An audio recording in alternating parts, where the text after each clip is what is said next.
C ভেঞ্চার্সের গল্প বাহারে আজ থাকছে লেখিকা দেবশ্রী পণ্ডিতের অভিশপ্ত দেউল। তাহলে চলুন সকলে মিলে গল্পটি উপভোগ করি। এমন গল্প শুনতে সাবস্ক্রাইব করতে ভুলবেন না যেন। বিন্তি, ও বিন্তি, বিন্তি, কোথায় গেলি মা? মেয়ের নাম ধরে ডাকতে ডাকতে বাড়ির সদর দরজা থেকে বেরিয়ে রাস্তায় এসে দাঁড়ালেন কল্যাণী। তার একমাত্র মেয়ে বিন্তিকে প্রায় ঘন্টা খানেক ধরে খুঁজে পাওয়া যাচ্ছে না। বাড়ির সকলেই বিন্তিকে খোঁজাখুঁজি করেছে। সকলে বলতে বিন্তির মা, বাবা আর ছোট ভাই বিহান। বছর দশেকের বিন্তি এক্কেবারে যেন কর্পূরের মতো উধাও হয়ে গেল। নীলকান্ত বাবু এই দিন দুয়েক হলো এই সাপ গাঁয়ে এসেছেন। হ্যাঁ, নামটা ঠিকই শুনেছেন, সাপ গাঁ। এই নাম কোথা থেকে কিভাবে এলো তা অবশ্য জানা নেই। সে যাই হোক, বদলির চাকরিতে এ গাঁয়ে ও গাঁয়ে যেতেই হয়, এটাই নিয়ম। নীলকান্ত বাবু এসে উঠেছেন এক পুরনো জমিদার বাড়ির একতলার ঘরে। চাকর রামহরি একতলাটা বেশ গুছিয়েই রেখেছে। উঠোনের পাশে বিশাল জঙ্গল। গভীর রাতে শিয়ালের ডাক শোনা যায়। সেই জঙ্গলের মাঝে রয়েছে প্রকাণ্ড এক দিঘি, তবে সেই দিঘির জল ব্যবহার করা হয় না। কথিত আছে একবার এই গাঁয়ে কলেরা হয়েছিল। সেই রোগ মহামারীর আকার ধারণ করে। তখন সেই কলেরা রোগীদের পোড়ানোর জন্য গাঁয়ে লোক ছিল না। সেই রোগীর মৃতদেহগুলো নাকি এই দিঘিতে এনে ফেলে দেওয়া হতো। দিন কয়েক পরে যখন সেই দেহগুলো ভেসে উঠত, পচা গলা মৃতদেহগুলো ফুলের জলের ওপরই ভেসে থাকত। কেউ দাহ বা সৎকার করত না। সেই মহামারীর পর এই গাঁ এক্কেবারে উজাড় হয়ে গিয়েছিল। সে অবশ্য আজ থেকে প্রায় 100 বছর আগের কথা। এরপর আবারও ধীরে ধীরে লোকবসতি গড়ে ওঠে, তবে দিঘির দিকে আর কেউ যায় না। এই সাপ গাঁয়ের ডাকঘরে বদলি হয়ে এসেছেন নীলকান্ত সাহা। সব কাজ বুঝে নিতে একটু সময় লাগবে, তাই দিন কয়েক অফিসে একটু তাড়াতাড়ি চলে আসেন। নতুন জায়গায় আসার পর ছেলে মেয়েকে এখনো স্কুলে ভর্তি করানো হয়নি। কাজের চাপ একটু কম হলে তিনি নিজে গিয়ে স্কুলে ভর্তি করে দিয়ে আসবেন। আজ অফিসে আসার সময় তার গিন্নি বলছিল, এই মরক লাগা গায়ে নিয়ে এসে না মরলে কি হচ্ছিল না তোমার? বলি পেটে বিদ্যে থাকতেও যদি এই পোড়া গায়ে এসে চাকরি করতে হয়, তবে অমন বিদ্যে না থাকাই ভালো। এই যে আমার ভাই, ওদিকে গণ্ডমুখ্য হলে কি হবে? বাড়ির মধ্যে মুরগি বিক্রি করে 2 পয়সা আয় করছে, সে কি কম কথা? আর উনি বিদ্যের জাহাজ হয়ে এই পোড়া গায়ে নিজেও মরতে এলেন আর আমাদেরও সহমরণে নিয়ে এলেন। কি দেখে যে আমার বাপ এমন লোকের সাথে বিয়ে দিয়েছিল, হাড় দুব্ব গজিয়ে দিলে গা। প্রত্যুত্তরে কিছুই বলেননি নীলকান্তবাবু। জায়গাটা সত্যিই বড় বিদঘুটে। দিনের বেলাতেই এই এত বড় বাড়িতে গা ছমছম করে। রাতের বেলা তো ছেলেমেয়েগুলো ভয়ে জড়সড় হয়ে থাকে। এই তো সেদিন তার মেয়ে বিন্তি বললে, বাবা বাবা, রাতের বেলা ঘরের বাইরের থেকে কে যেন কাঁদে, আমি স্পষ্ট শুনেছি। নীলকান্তবাবু একটু হেসে মেয়ের মাথায় হাত বুলিয়ে বলেছিলেন, ওটা কিসের আওয়াজ জানিস? বিন্তি অবাক চোখে তাকিয়ে বলেছিল, কিসের আবার? কান্নার আওয়াজ। নীলকান্তবাবু ঘাড় নেড়ে বলেছিলেন, ওরে না রে না, ওটা বিড়ালের আওয়াজ। রাতের বেলা অমন শুনতে লাগে, আমি কত শুনেছি। বিন্তির বিশ্বাস হয় না। তখনও সে অবিশ্বাস ভরা চোখে তাকিয়ে থাকে বাবার দিকে। নীলকান্তবাবু বুঝতে পেরে বললেন, ঠিক আছে, এরপরে আবার যখন ওই আওয়াজ শুনতে পাবি আমাকে ডেকে নিয়ে যাবি। মাসখানেক পরে একদিন নীলকান্ত বাবু যখন অফিস থেকে বাড়ি ফিরলেন, তখন সন্ধে 7টা হবে। বারান্দায় মাটির তেলের প্রদীপ জ্বলছে। এছাড়াও আরো দুটো ঘরে লণ্ঠন জ্বালিয়ে দিয়েছে রামহরি। তিনি এসে দেখলেন বারান্দায় মাটিতে শুয়ে রয়েছে কল্যাণী। চুল আলুথালু, চোখে জল। নীলকান্ত বাবুকে দেখেই কেঁদে উঠল কল্যাণী। সে যা বলল তা হলো, সেদিন বিকালে বিন্তি বারান্দাতেই খেলা করছিল। ছোট ভাই বিহানকে বলেছিল লুকিয়ে যেতে, সে খুঁজে নিয়ে আসবে। দিদির আদেশ মতো বিহান লুকিয়ে পড়ে। তারপর অনেকক্ষণ হয়ে গেলেও দিদি তাকে খুঁজতে আসছে না দেখে সে মাকে ডাকে। রামহরি থানায় খবর দিতে গেছে, কিছুক্ষণের মধ্যেই হয়তো পুলিশ এসে যাবে।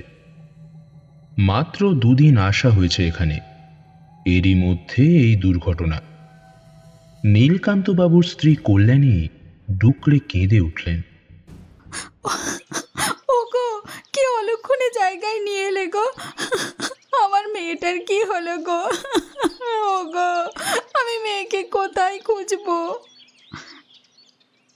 নীলকান্তবাবু বেশ দিশেহারা হয়ে পড়েছেন। আবার পুলিশি হাঙ্গামায় পড়তে হবে।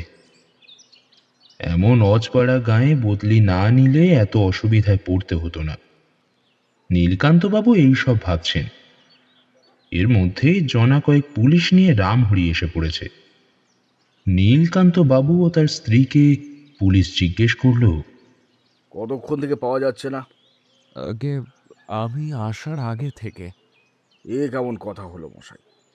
আপনি আসার আগে থেকে মানে সময়টা জানতে চাইছি, বুঝলেন? কোন সময় থেকে আপনার মেয়েকে পাওয়া যাচ্ছে না সে সময়টা বলুন। নীলকান্তবাবু থতমত খেয়ে বললেন, ও হ্যাঁ, তাই তো, মানে সেটা আমি ঠিক মানে। তারপর ক্রন্দনরতা গিন্নিকে এক ধমক দিয়ে বিরক্তির সুরে বললেন, মরা কান্না থামিয়ে সাহেব যা জিজ্ঞেস করছেন তার উত্তর দাও না। ধমক খেয়ে গিন্নি খানিক চুপ করলেন। তারপর মাথার ঘুমটাখানা আরেকটু টেনে নিয়ে জল ভরা চোখে বললেন, আমি তো সময়টা ঠিক বলতে পারবো না, তবে ওই বিকেলের দিকে। হ্যাঁ হ্যাঁ, বিকেলেই তো। তারপর তো আমি সাজপাতি দিলাম। ওই বারান্দায় ওরা দুটিতে খেলা করছিল, আর আমি রান্নাঘরে ছিলাম। রামহরি সব জোগাড় করে রাখছিল। এমন সময় আমার ছেলে চিৎকার করে বলল, মা, দিদি কোথায়? ওকে তো দেখতে পাচ্ছি না। আমি তখন ছুটে এসে দেখি সত্যি আমার মেয়ে কোথাও নেই। বলেই আবারও হাউ হাউ করে কেঁদে উঠলেন। আরও কিছু জিজ্ঞাসাবাদ করে পুলিশ চলে গেল। দিন কয়েকের মধ্যে আবারও তারা আবার আসবে এই বলে গেল। রাতে কারো খাওয়া হয়নি। বাড়ির মেয়ে হঠাৎ উধাও হয়ে গেল। এই অবস্থায় কারো গলা দিয়ে খাবার নাববে না। বিহান মায়ের গলা জড়িয়ে ধরে বারবার বলতে লাগলো, দিদি কেন চলে গেল মা? দিদিকে বলো আমি ওর সব কথা শুনবো, আর দুষ্টুমি করবো না। দিদিকে ডাকো না মা, আমি তো রোজ দিদির পাশে শুই। মা। বছর 4 বয়স বিহানের। তাকে কি বলে সান্ত্বনা দেবে কল্যাণী জানে না। চোখের কোণ বেয়ে অঝোর ধারায় নেমে আসে নোনা জলের ধারা। নীলকান্তবাবু তার ঘরে পায়চারি করছেন। মেয়ে নিখোঁজ। এই অবস্থায় তার দু চোখের পাতা এক হবে কি করে? গভীর রাতে একটা শব্দ শোনা গেল। শব্দটা বেশ ক্ষীণ, কিন্তু বেশ বোঝা যাচ্ছে এটা ঘণ্টার শব্দ। মন্দিরে পুজো করার সময় যে ঘণ্টা ব্যবহৃত হয়, এ তারই আওয়াজ। পায়চারি শেষ করে বিছানায় গা এলিয়ে দিয়ে বসেছিলেন নীলকান্তবাবু। ঘণ্টার আওয়াজ শুনে সোজা হয়ে উঠে বসলেন। এত রাতে কোথায় ঘণ্টা বাজছে? কেই বা বাজাচ্ছে? বাড়ির ভিতর থেকে বেরিয়ে এলেন নীলকান্তবাবু। রামহরি ও কল্যাণীও বের হয়ে এসেছে। জঙ্গলের ভিতর থেকে ভেসে আসছে একটানা ঘণ্টা বাজানোর শব্দ। কল্যাণী নীলকান্তবাবুর মুখের দিকে চাইলেন। এখানে এসে রামহরির কাছে তারা শুনেছিল এই জঙ্গল, দিঘি ও মন্দিরের কাহিনী। এত রাতে এই ঘন জঙ্গল পেরিয়ে ওই মন্দিরে কেউ যেতে পারে, এটা অবিশ্বাস্য। ঘণ্টার শব্দ শুনে অনেকেই ঘর থেকে বেরিয়ে এসেছে। গাঁয়ের কিছু লোক একজোট হয়ে মন্দিরের দিকে যাবে এমনটা স্থির হলো। রাত তখন আন্দাজ 11টা। মশাল জ্বালিয়ে কিছু লোক জঙ্গলের পথে রওনা দিল। নীলকান্তবাবুও তাদের সঙ্গ নিলেন। আজ অমাবস্যার রাত। সঙ্গে থাকা কয়েকটি মশালের আলোয় পথ চলেছে গ্রামের জনা দশেক লোকজন। নিজের মধ্যেই আলোচনা করতে করতে তারা এসে পড়ে সেই বিশাল দিঘির পাড়ে। দূরে দেখা যাচ্ছে সেই মন্দির। অন্ধকার সেই মন্দির থেকে তখন আর ঘণ্টার শব্দ শোনা যাচ্ছে না। চারিদিক নিস্তব্ধ। শুধু শুকনো পাতার উপর দিয়ে জনা কয়েক মানুষের হেঁটে যাওয়ার শব্দ শোনা যাচ্ছে। মন্দিরের সামনে যখন তারা এসে পৌঁছল, তখন মশালের আলোয় দেখা গেল একটি ছোট্ট মেয়ে ভগ্নপ্রায় সেই মন্দিরের ভিতরে বসে আছে। লোকগুলোকে দেখেই সে বলে উঠল, আজ আবার পুজো, তোরা জানিস না? হ্যাঁ? কোথায় কোথায় আমার পুজোর ফুল? কোথায় আমার নৈবেদ্য? হ্যাঁ? হ্যাঁ? তোদের এত অবহেলা! হ্যাঁ? আমার অভিশাপে কি হয়েছিল এই গায়ে? তোদের মনে নেই? মনে নেই তোদের? নীলকান্তবাবু সহ সকলেই বিস্ফারিত চোখে দেখল মন্দিরের ভিতরে একটি বছর দশেকের মেয়ে এই কথাগুলো বলছে। তার চোখ রক্তবর্ণ। মেয়েটি আরো বলছে, এখনো সময় আছে, আমার পুজোর ব্যবস্থা কর। গাঁয়ের লোকেরা এবং নীলকান্তবাবু বিস্ফারিত চোখে দেখলেন সেই মেয়েটি আর কেউ নয়, বিন্তি। নীলকান্তবাবু ছুটে গিয়ে মেয়েকে জড়িয়ে ধরার সাথে সাথেই মেয়েটি অজ্ঞান হয়ে তার গায়ে ঢলে পড়ল।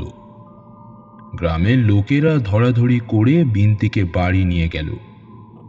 রাতারাতি গায়ে যেন হুলস্থুল পড়ে গেল। বিন্তির মুখ দিয়ে মন্দিরের প্রতিষ্ঠিত মাই কথাগুলো বলিয়েছেন, এ কথা সকলেই বিশ্বাস করল। গ্রামের মেয়ে বউরা দ্রুত পূজার জোগাড় করতে লাগলো।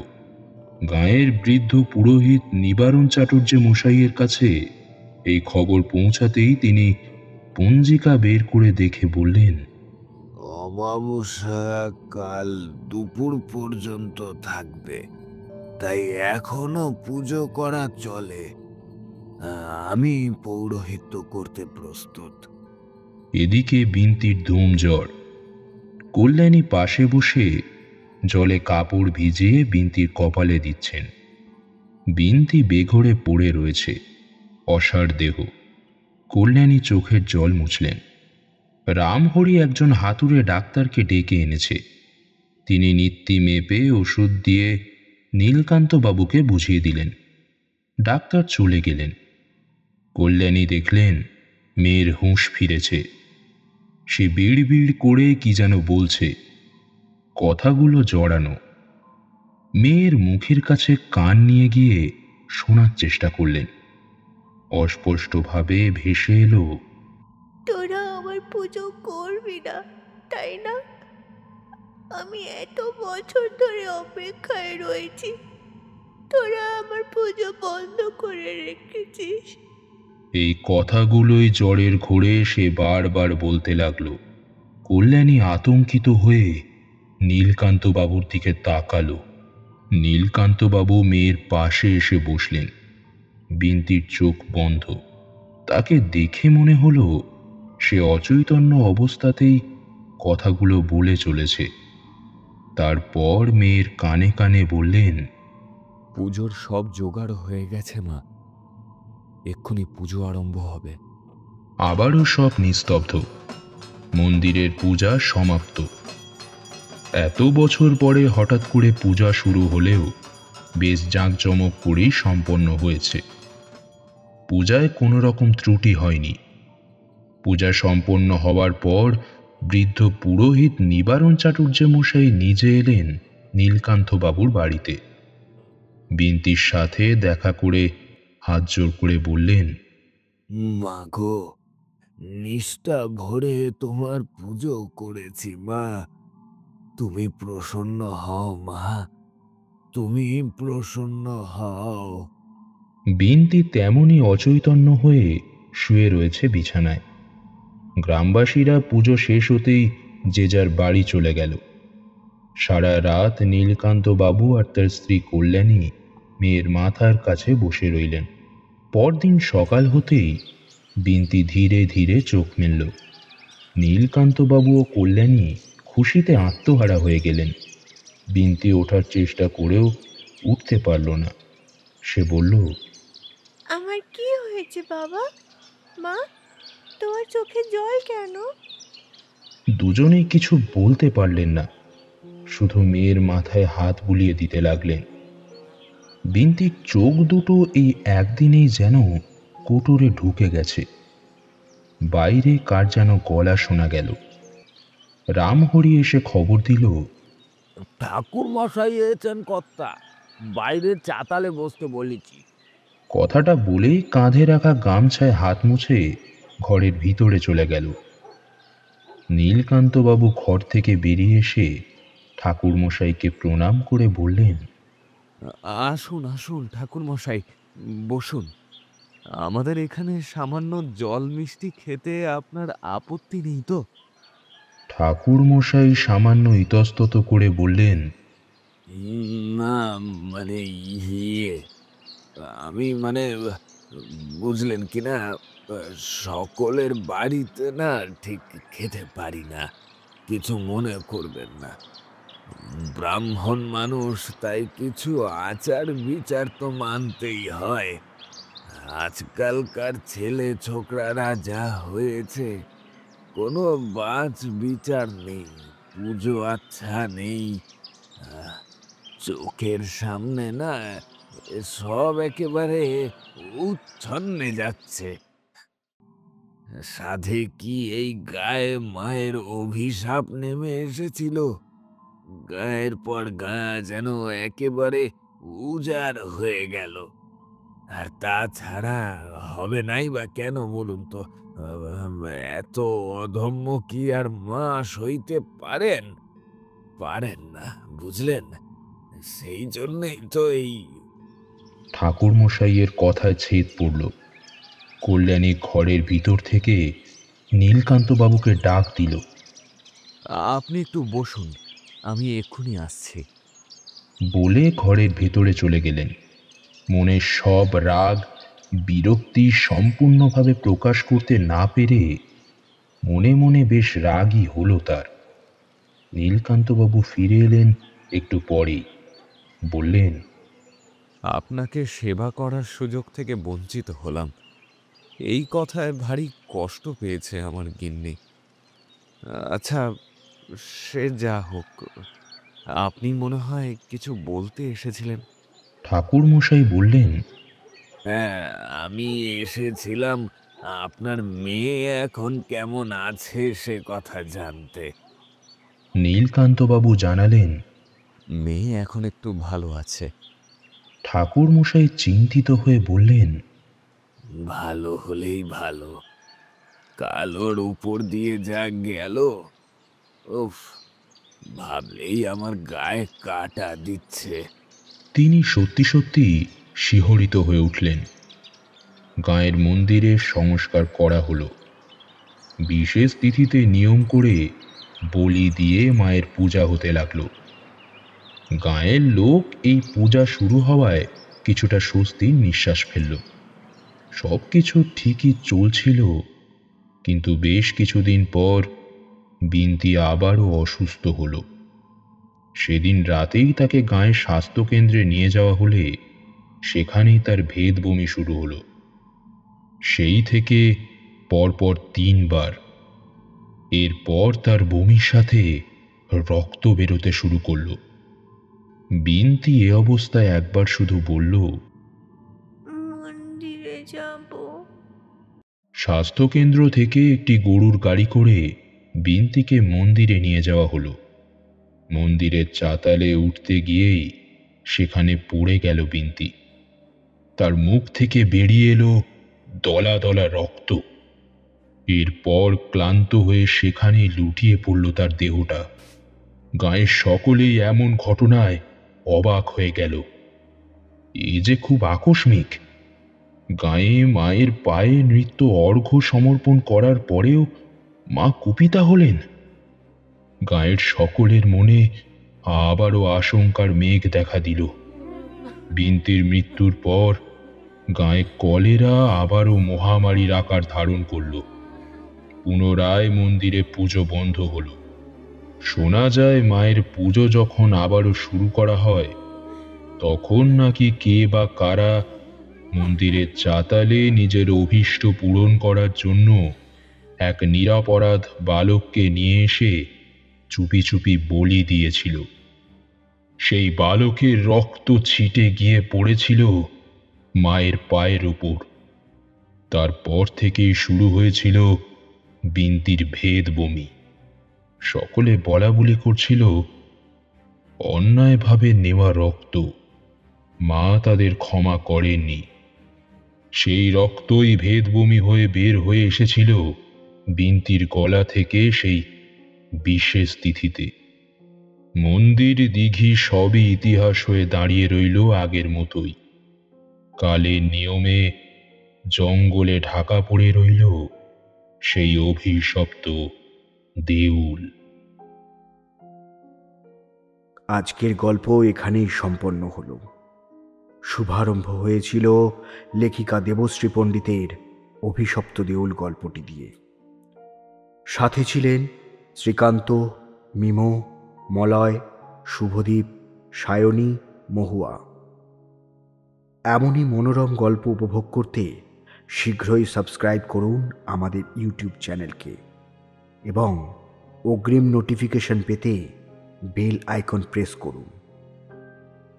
গল্প অভিশপ্ত দেউল, লেখনী দেবশ্রী চক্রবর্তী পণ্ডিত, নাট্যরূপ দানে আমিনা আফরোজ, নিবেদনে সুমন সরকার, অডিও মার্চ রিম্পা ঘোষ, সাউন্ড এবং পোস্টার ডিজাইন সুমন। আজকের গল্পের অভিজ্ঞতা কমেন্ট বক্সে আমাদের সাথে ভাগ করে নিতে ভুলবেন না।